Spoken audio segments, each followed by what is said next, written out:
Hello students.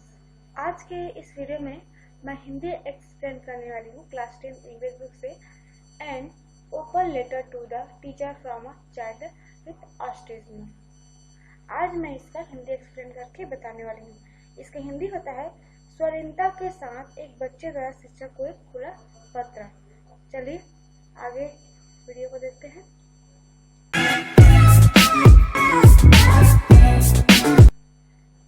मैं 13-year-old सन Louis, मेरा 13 वर्षीय पुत्र लुई, लुई एक लड़के का नाम है। ए चाइल्ड विथ ऑटिज्म, वह स्वाधीनता के साथ has decided to write an open letter to a teacher, वह अपने शिक्षक को एक पत्र लिखना चाहता है। स्वाधीनता के साथ एक खुला पत्र लिखना चाहता है। He did not know where to start, परंतु वह नहीं जानता कि शुरुआत कहाँ से करें।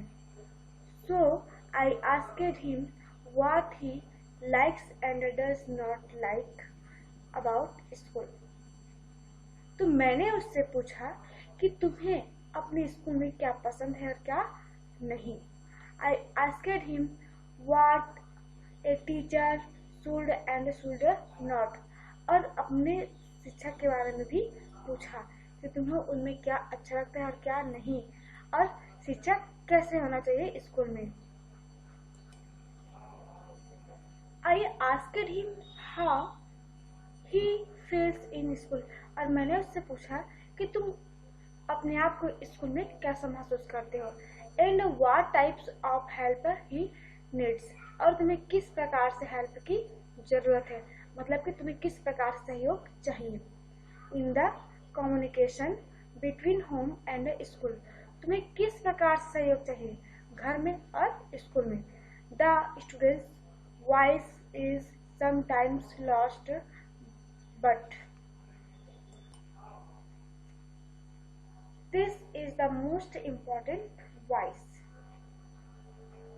लुई जो है अपनी आवाज को, लुई हमेशा अपने विचारों को मौखिक या कागज पर अभिव्यक्त करने में सक्षम नहीं था।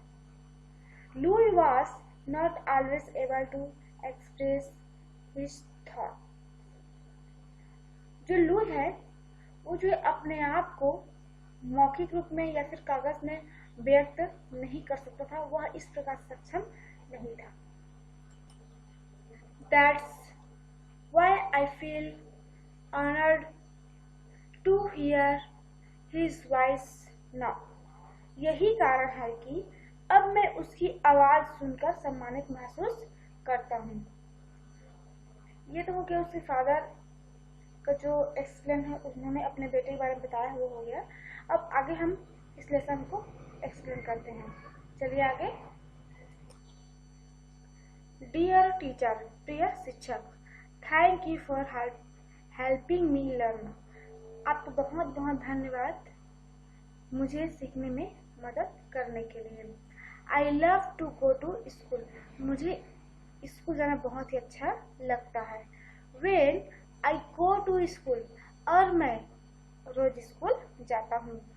Notice that you give me a smile, जब मैं स्कूल जाता हूँ तो आपके द्वारा जो मुझे स्माइल, जो मुस्कान जो दिया जाता है, मुझे बहुत ही अच्छा लगता है। इसे मैं रोज ही क्या करता हूँ, नोटिस करता हूँ, इसको मैं ध्यान देता हूँ।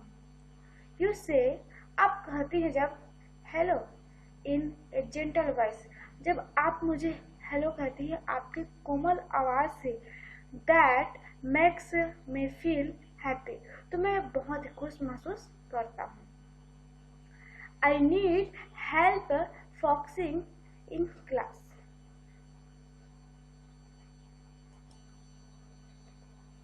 मुझे कक्षा में ध्यान केंद्रित करने के लिए सहायता चाहिए। My brain sometimes flops, मेरा जो दिमाग है वो किसी किसी समय क्या है, फ्लॉप हो जाता है, मतलब कि निष्क्रिय हो जाता है, काम नहीं करता। Sometimes I feel tired and I don't know why। कभी कभी मैं जो है थका हुआ महसूस करता हूँ। आई डोंट नो वे, मैं कभी कभी क्या थका हुआ महसूस करता हूँ।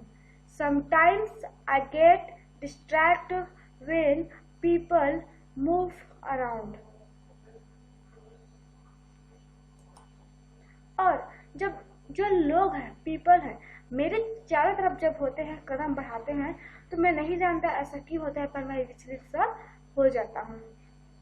Lights and noise sometimes distract मी। और जो प्रकाश है, जो लाइट है, और जो नॉइज आवाज है, वो मुझे कभी कभी विचलित कर देते हैं। I like it when U turn off the lights. You should use gentle voice. I like it when you turn off the lights. जब आप लाइट को बंद करती हैं, उजाला को बंद करती हैं, you should use gentle voice, और आप जो अपने कोमल आवाज में जब बोलती हैं। I work a lot. I feel like I'm working all the time. I work a lot. आजकल मैं बहुत काम कर रहा हूँ। I feel like, तो मैं महसूस कर रही हूँ, मैं महसूस कर रहा हूँ। I am working all the time. आजकल जो मैं हर समय बहुत काम कर रहा हूँ, जिसके कारण हार्ड वर्क, कठिन कार्य कारण, makes me feel tired and need a break to walk around. तो मैं अपने आप को बहुत ज्यादा थका हुआ महसूस कर रहा हूँ। मैं जो बहुत ज्यादा थका हुआ महसूस, इसीलिए मुझे चारों ओर चलने से थोड़ा आराम चाहिए।